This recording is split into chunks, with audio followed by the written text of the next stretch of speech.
नमस्कार बच्चों, class 9th के इस चैप्टर अफवाह तंत्र में आपका स्वागत है। इस अफवाह तंत्र में हम पढ़ेंगे भारत की नदियों के बारे में, भारत की नदियों के बहाव क्षेत्र के बारे में और इनसे संबंधित जानकारियों के बारे में पढ़ेंगे, नदी द्रोणियों के बारे में पढ़ेंगे। सबसे पहले हमें जान लें अफवाह क्या होता है। देखिए, किताब की परिभाषा दी हुई अफवाह एक क्षेत्र की नदी तंत्र की व्याख्या करता है। भारत के भौतिक मानचित्र को देखिए, आप पाएंगे कि विभिन्न दिशाओं में छोटी छोटी, मतलब इसमें दिखाया गया अफवाह जो शब्द है एक किसी भी विशेष क्षेत्र के नदी तंत्र की व्याख्या करता है। उस किसी आपने देखे होंगे, आप देखे किसी विशेष क्षेत्र के जो छोटे मोटे नाले होते हैं, नालियाँ होती हैं, वह जाकर के एक बड़ी नदी में मिलती हैं। तो मतलब जिस क्षेत्र का पानी बह करके एक नदी में आता है, तो जहाँ जितने क्षेत्र का पानी बह करके नदी में आता है, वह क्षेत्र उस नदी का अफवाह तंत्र या अफवाह क्षेत्र कहलाता है। इसी तरह भारत में बहुत बड़ी बड़ी नदियाँ हैं। आप देख रहे हैं कि यहाँ पर नदियों को, इस चित्र को देखिए, आप पता चलेगा कि नदी को कैसे विभाजित किया गया है।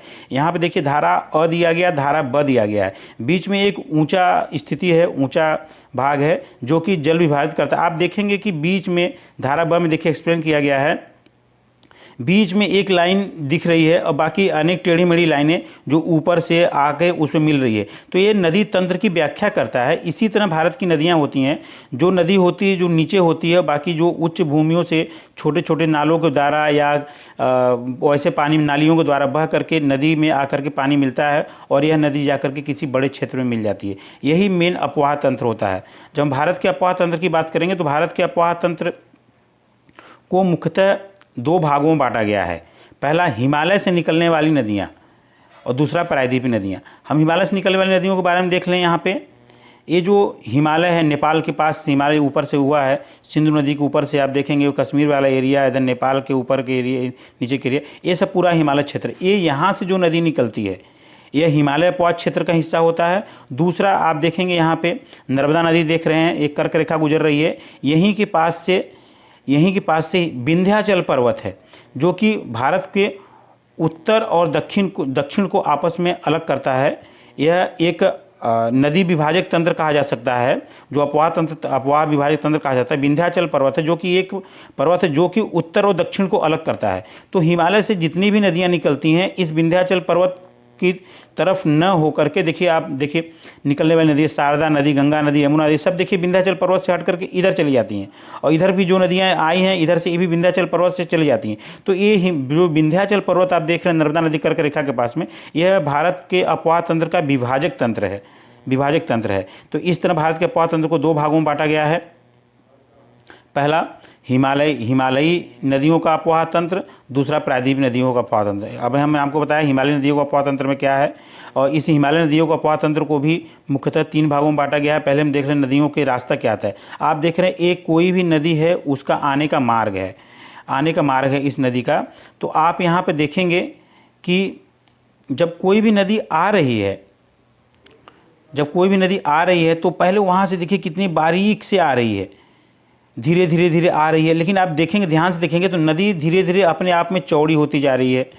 और देखेंगे पहला भाग नदी का स्रोत, दूसरा नदी का ऊपरी भाग, नदी का मध्य भाग में आप देखेंगे नदी एक विसर्प आकार, यानी सर्पिला, जैसे सांप चलता है इसलिए इसको विसर्प बोलते हैं, सांप जैसा चलता है तो ये इसको सर्पिलाकार बोलते हैं। आगे गोखुर झील आप देख रहे हैं, ये गोखुर झील होती है, नदी के पुराने रास्ते होते हैं, बाद में नदी अपना रास्ता इनसे बदल लेती है। हम अगले क्लास में हमने आपको बताया था कि हम अपने सारे चैप्टर को दो भागों में डिवाइड करेंगे। पहला होगा कि आपकी टेक्स्ट बुक से आपको समझाया जाएगा, आपकी किताब से आपको समझाया जाएगा, जिससे आपको किताब के महत्व को समझ में आए और आप किताब को समझे। दूसरा जो आपको समझाया जाएगा black board white board presentation के द्वारा समझाया जाएगा। तो हम आपको गोखुर झील को समझाएंगे। गोखुर झील देखिए गाय के खुर जैसा, पंजे जैसा है। ये नदी का वास्तव में ये नदी का पुराना रास्ता होता है, लेकिन बाद में नदी अपना रास्ता बदल लेती है। तो ये गोखुर झील है। बाद में नदी के निचला भाग में देखिए आप एक चीज़ नोटिस करेंगे कि नदी का जो रास्ता है, नदी का जो चौड़ाई है, धीरे धीरे बढ़ती जा रही है। तो यह नदी अपने साथ जो भी पानी लाती है, नदी का बहाव होता है वो ऊंचाई भाग में तेज होता है, इसलिए नदी तेज चलती है, इसलिए उसका बहाव क्षेत्र थोड़ा कम होता है। लेकिन जैसे जैसे वो मैदानी क्षेत्र में आती है, वो अपने साथ लाए हुए अवसादों के वजन से उसका पानी का स्पीड कम होता है, इसलिए उसका फैलाव बढ़ता रहता है। इसी हिमालय नदी तंत्र में हम बात करेंगे तो सिंधु नदी तंत्र की बात करेंगे। सिंधु नदी तंत्र सिंधु नदी तंत्र में हम देखेंगे कि सिंधु नदी मानसरोवर झील के निकट, तिब्बत में मानसरोवर झील के निकट आप देख रहे हैं यहाँ पे तिब्बत के पास है। ये ऊपर सिंधु नदी आप ध्यान से देखिए, यहाँ से निकलती है, मानसरोवर झील के पास से निकलती है। और यह लद्दाख ज़िले से, आप देखिए यहाँ से लद्दाख ज़िले से कश्मीर के रास्ते भारत में प्रवेश करती है और फिर यहीं से ऊपर से होते हुए एक गार्ज का निर्माण करती। गार्ज को भी हम आपको समझाएंगे। गार्ज होता है जो नदियों का एक रास्ता होता है, जो नदियाँ पहाड़ों को काट काट के अपने तली के बराबर कर देती हैं और अपने जाने का रास्ता बना लेती हैं, उसको गार्ज कहा जाता है। तो ये सिंधु नदी तंत्र वहाँ से निकलते सिंधु नदी बहती है और ये पूरे अपनी सहायक नदियों का पूरा का जल देखिए, आप देखेंगे यहाँ पे भूलर झील, झेलम नदी, चिनाब नदी, रावी नदी, सतलज नदी, ब्यास नदी, ये सब नदियों को पूरा जल सिंधु नदी में चला जाता है। सिंधु नदी भारत से होते हुए पाकिस्तान में चली जाती है, तो ये सिंधु नदी तंत्र है। सिंधु नदी तंत्र में आप देखेंगे भारत और पाकिस्तान के बीच में सिंधु नदी समझौता हुआ था 1960 में, जिसके अनुसार इस नदी का केवल 20% जल ही भारत उपयोग कर सकता है और इस जल का उपयोग हम पंजाब, हरियाणा, राजस्थान तथा दक्षिणी भागों में सिंचाई के लिए करते हैं। इसके बाद हम भारत के सबसे बड़े नदी तंत्र गंगा नदी की बात करते हैं। गंगा नदी अपने मुख्य धारा भागीरथी, गंगोत्री, हिमानी से निकलती है और ये अलकनंदा उत्तराखंड के देवप्रयाग से मिलती है। यानी उत्तराखंड के देवप्रयाग में ये भागीरथी और अलकनंदा का संगम होता है और वहीं से गंगा का निर्माण होता है। और ये इंपॉर्टेंट प्रश्न है, इसको आप ध्यान कर सकते हैं प्रतियोगी परीक्षाओं के लिए भी और बोर्ड की परीक्षा के लिए बहुत ही महत्वपूर्ण है। गंगा नदी मतलब कहाँ पे गंगा नदी का निर्माण होता है, तो उत्तराखंड में अलकनंदा से मिलती है देवप्रयाग में और फिर हरिद्वार के पास से गंगा पर्वतीय भाग को छोड़कर मैदानी भाग में चली आती है। आप देखेंगे नमामि गंगे परियोजना के बारे में दिया गया है। यह गंगा के राष्ट्रीय नदी के संबंधित 2 उद्देश्यों प्रदूषण प्रभाव को कम करना तथा इस परियोजना में जानकारी वेबसाइट पर आप देख सकते हैं। हिमालय से निकलने वाली प्रमुख नदियों का आकार, जो हिमालय से निकलने वाली प्रमुख और नदियां हैं, इनमें प्रमुख नदियां हैं यमुना, घाघरा, गंडक, कोसी, यमुना नदी हिमालय, यमुना यमुनोत्री से निकलती है और गंगा के दाहिनी तरफ से बढ़ती रहती है और इलाहाबाद में आकर के यह गंगा यमुना का संगम होता है। घाघरा, गंडक और कोसी नेपाल हिमालय से निकलती हैं तथा इनके कारण ये बड़ी तीव्रगामी वेग से बहती, क्योंकि हिमालय और नेपाल ऊपर क्षेत्र में है, जिसके कारण ये भारत के उत्तरी मैदानी क्षेत्र में हर साल लगभग बाढ़ की स्थिति बनी रहती है और ढेर सारा नुकसान होता है। लेकिन ये नदियाँ अपने साथ उपजाऊ भूमि लेकर आती हैं, जिससे इस क्षेत्र में काफ़ी खेती होती है। और ये गंगा नदी जा करके भारत के रास्ते बांग्लादेश में होते हुए जा करके समुद्र में मिल जाती है और वहाँ पे एक सुंदर डेल्टा का निर्माण करती है, जिसे विश्व का सबसे बड़ा डेल्टा सुंदरबन का डेल्टा कहा जाता है। यह बंगाल टाइगर के लिए रिजर्व सेंटर भी है। यहाँ पर सुंदरी नामक वृक्ष पाया जाता है, इसलिए इसको सुंदर डेल्टा कहा जाता है। गंगा की लंबाई 2500 किलोमीटर में आप देख रहे होंगे। यहाँ पे अपवाह तंत्र को पहचान सकते हैं। अम्बाला नगर सिंधु नदी तथा गंगा नदी तंत्रों को जल विभाजक का कार्य करता है। जैसे मैंने आपको बताया जल विभाजक क्या होता है, तो अब आगे देखेंगे ब्रह्मपुत्र नदी तंत्र। ब्रह्मपुत्र भी तिब्बत के मानसरोवर से निकलती है और सिंधु सतलज के स्रोतों से काफ़ी नज़दीक है। दोनों सिंधु सतलज के स्रोत है ब्रह्मपुत्र, वो भी निकलती है और यह चीन से बहते हुए भारत में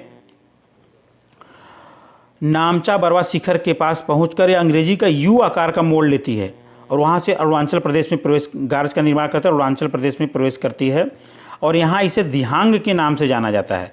इस नदी को दिहांग के नाम से जाना जाता है। ब्रह्मपुत्र नदी को तिब्बत में सांगपो तथा बांग्लादेश में जमुना के नाम से जाना जाता है। अब आगे हम देखेंगे प्रायद्वीपीय नदियों के बारे में पढ़ेंगे। प्रायद्वीपीय नदियों के बारे में हमने कहा कि विंध्याचल के पर्वत के नीचे जो भी नदियां हैं वो प्रायद्वीपीय नदियां हैं। इस नदियों में आप देखेंगे पश्चिमी तट के प्रायद्वीपीय भाग में महानदी, गोदावरी, कृष्णा, कावेरी पूर्व की ओर बहती हैं, तब बंगाल की खाड़ी में गिरती हैं। हम यहाँ पे एक चीज़ आपको दिखा दें, पूर्व भारत के नक्शे में पूर्व पश्चिम आप यहाँ देखे हैं अरब सागर लिखा हुआ, ये भारत का पश्चिमी समुद्र तट है तथा आप यहाँ पे देखेंगे बंगाल की खाड़ी लिखा हुआ है, भारत का पूर्वी समुद्र तट है। जितनी भी बड़ी नदियाँ हैं सब यहीं पे आकर के पश्चिमी समुद्री तट और पूर्वी समुद्री तट में ही निकलती हैं। तो जैसे हमने देखा कि उत्तर भारत की हिमालय की नदियाँ जो अधिकतर हिमालय से निकलती हैं और ये अरब सागर बंगाल की खाड़ी की तरफ जाती हैं, केवल सिंधु नदी की नदी तंत्र जो अरब सागर तंत्र में जाता है। उसी तरह विंध्याचल के नीचे जब हम बात करेंगे तो अधिकतर नदियाँ पश्चिमी घाट से निकलती हैं, क्योंकि भारत का पश्चिमी घाट जो है पूर्वी घाट की अपेक्षा ऊंचा है, इसलिए पश्चिमी घाट से नदियाँ निकलती हैं। आप देख रहे हैं यहाँ पे गोदावरी नदी निकल रही है, कृष्णा नदी निकल रही है, तुंगभद्रा नदी निकल रही है, ये सब नदियाँ निकल रही हैं।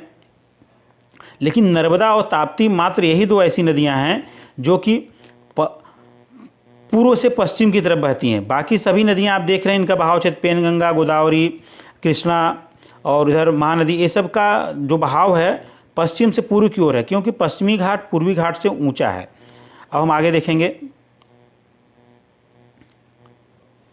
ब्रह्मपुत्र नदी तंत्र हो गया। अब हम आगे देखेंगे गोदावरी द्रोणी। गोदावरी सबसे बड़ी प्रायद्वीपीय नदी है। यह महाराष्ट्र के नासिक जिले के पश्चिमी घाट की ढालों से निकलती है। इसकी लंबाई लगभग 1500 किलोमीटर है। जहां गंगा भारत की जो सबसे लंबी नदी उसकी लंबाई 2500 किलोमीटर, वहीं गोदावरी की लंबाई 1500 किलोमीटर है, जो कि दक्षिण भारत की सबसे बड़ी लंबी नदी है। यह प्रायद्वीपीय नदियों का सबसे बड़ा अपवाह तंत्र है। यह द्रोणी महाराष्ट्र नदी के उड़ीसा से ढेर भागों क्लियर करती है। अब आगे महानदी द्रोणी की बात करते हैं। इसका उद्गम छत्तीसगढ़ की उच्च भूमि से निकला हुआ है। यह उड़ीसा से बहते हुए बंगाल की खाड़ी में मिल जाती है। इसकी लंबाई 860 किलोमीटर है। कृष्णा द्रोणी की बात करेंगे तो कृष्णा लगभग 1400 किमी बहकर बंगाल की खाड़ी में गिरती है। यह पश्चिमी घाट के महाबलेश्वर के से निकलती है। उसके हम कावेरी नदी की बात करते हैं। कावेरी भी नदी भी पश्चिमी घाट के ब्रह्मगिरी श्रृंखला से निकलती है। यह तमिलनाडु में कुडलूर के दक्षिण में बंगाल की खाड़ी में जाकर मिल जाती है। इसकी लंबाई 760 किलोमीटर। इसकी प्रमुख सहायक नदियाँ अमरावती, भवानी, हेमवती, कामिनी। इसकी द्रोणियाँ तमिलनाडु, केरल तथा कर्नाटक में स्थित है।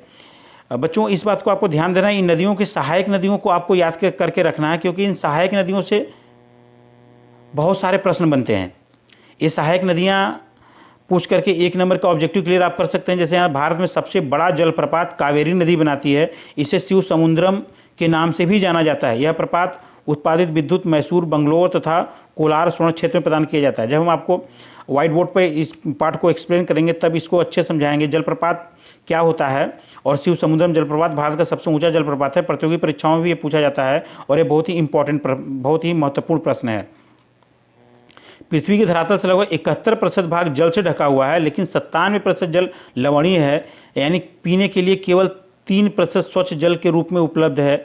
ये 3% यहाँ पे दिया हुआ है, लेकिन स्वच्छ पीने का जल मात्र 1% जल ही होता है। इसलिए आपको कहा जाता है कि जल को बचाइए, और ये भी उम्मीद की जाती है कि जो तृतीय विश्व युद्ध होगा वो जल के लिए ही होगा। यहाँ पे झील की बात की गई है।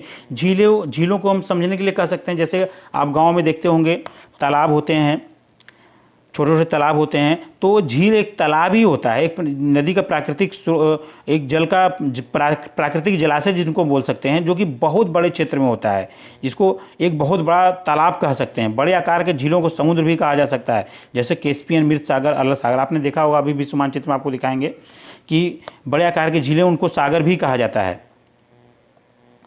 अब देखिए यहाँ पे एटलस की सहायता से ये करना है। नदियों का अर्थव्यवस्था में महत्व क्या है?